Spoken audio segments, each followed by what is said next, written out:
கரைச்சு குடின்னு சொல்றாங்க, குடிக்கலன்னா கரண்டி வச்சு அடிப்பான்னு சொல்றாங்க.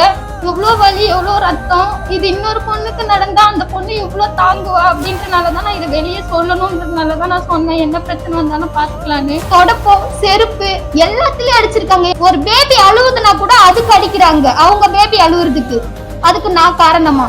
நான் என்ன வேணா பண்ண முடியும், உங்க அம்மாவை இப்பவே நினைச்சாலும் ஸ்டேஷன்ல தூக்கி வைக்க முடியும் என்ன மிரட்டுறாங்க. என்னை எவ்வளவு அடிக்கணுமோ அவ்வளோ ஒருத்தர அடிச்சு என்ன கொடுமைப்படுத்திட்டாங்க. எங்க வீட்டுல எனக்கு அப்பா இல்ல, அம்மா மட்டும்தான். அம்மா எவ்வளவுதான் தம்பி என்னையும் பார்த்துப்பாங்கன்றனாலதான் சரி 12th முடிச்சுட்டேன். 12 லீவ் இருக்கு, சரி அந்த லீவ்ல போயிட்டு நம்ம கொஞ்சம் காசு பார்த்தோன்னா நம்ம காலேஜ் படிக்கலாம், ஏதோ ஒரு இது படிக்கிறதுக்காவது ஹெல்ப்பா இருக்குன்னு தான் நான் வேலைக்கே போனேன். ஆனா வேலைக்கு போன இடத்துல என்னை படிக்க வைக்கிறேன்னு சொல்லி என்னோட காசு சம்பளம் 1 ரூபாய் கூட எனக்கு கொடுக்கல. படிக்க வைக்கிறேன்னு சொல்லி ஏமாத்திட்டு தான் இருந்தாங்க கடைசி வரைக்கும். நான் படிக்கணும்ன்றதுக்காக தான் வேலைக்கே போனது. ஆனா என்னை இவ்வளவு கொடுமைப்படுத்தினாங்க. இதெல்லாம் தாங்கிக்கிட்டேன்.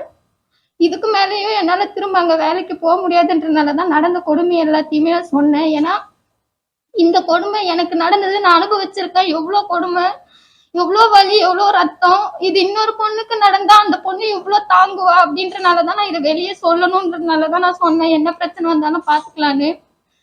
என்னால முடியல வேலை எனக்கு எப்பதான் வேலை ஸ்டார்டிங் நான் போய் செய்யறேன் புதுசா. என்னால வேலை செய்ய முடியலன்னு சொல்லி நான் 2 நாள்லயே சொல்றேன் என்ன வேலை செய்ய முடியல, நான் வீட்டுக்கு போறேன்னு.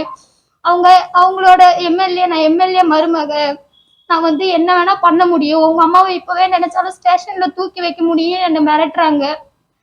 நாங்க எதுவுமே இல்லாதவங்க, எங்கள்கிட்ட காசு பணம் எதுவும் இல்லை. அவங்க சொல்ற மிரட்டலுக்கு பயந்து நாங்க வேலை செய்யறோம்.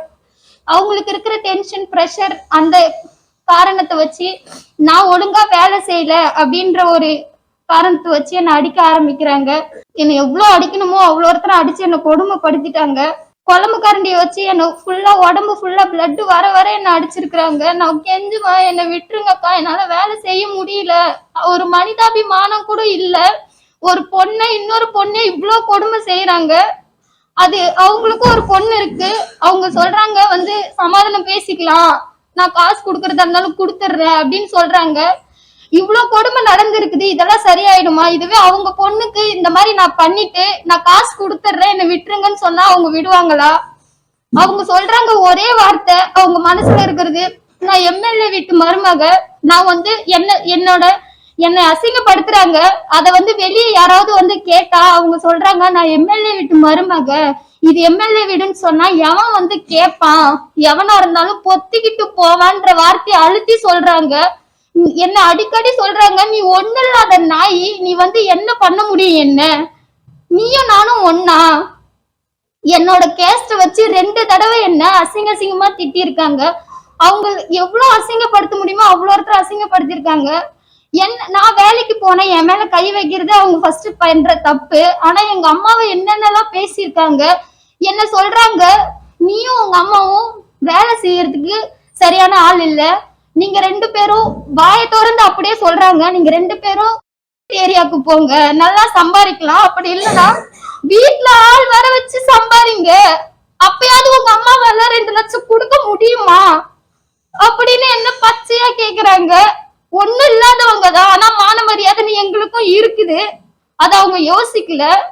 ஒரு பொண்ணை எவ்வளவு கொடுமைப்படுத்த முடியுமோ எவ்வளவு அசிங்கப்படுத்த முடியுமோ எல்லாமே பண்ணிட்டாங்க. மிளகாத்தூளை கரைச்சு குடின்னு சொல்றாங்க, குடிக்கலன்னா கரண்டி வச்சு அடிப்பான்னு சொல்றாங்க. அப்படி குடிச்சிட்டு யாரால முடியும் சொல்லுங்க, நீங்களே சொல்லுங்க. மிளகாத்தூளை குடிச்சிட்டு யாரால நின்று வேலை செய்ய முடியும்? வயிறு ஃபுல்லா எரியும், கத்துவேன், என்னால முடியல, என்ன விட்டுருங்கக்கான்னு சொல்லி கத்துவேன். அப்பயே என்ன வேலை செய்ய சொல்லுவாங்க. காலையில 6:30 மணிக்கு எழுந்தா நைட்டு 1:30 மணிக்கு தான் என்ன படுக்கவே விடுவாங்க. அது வரைக்கும் வேலை செய்யணும்.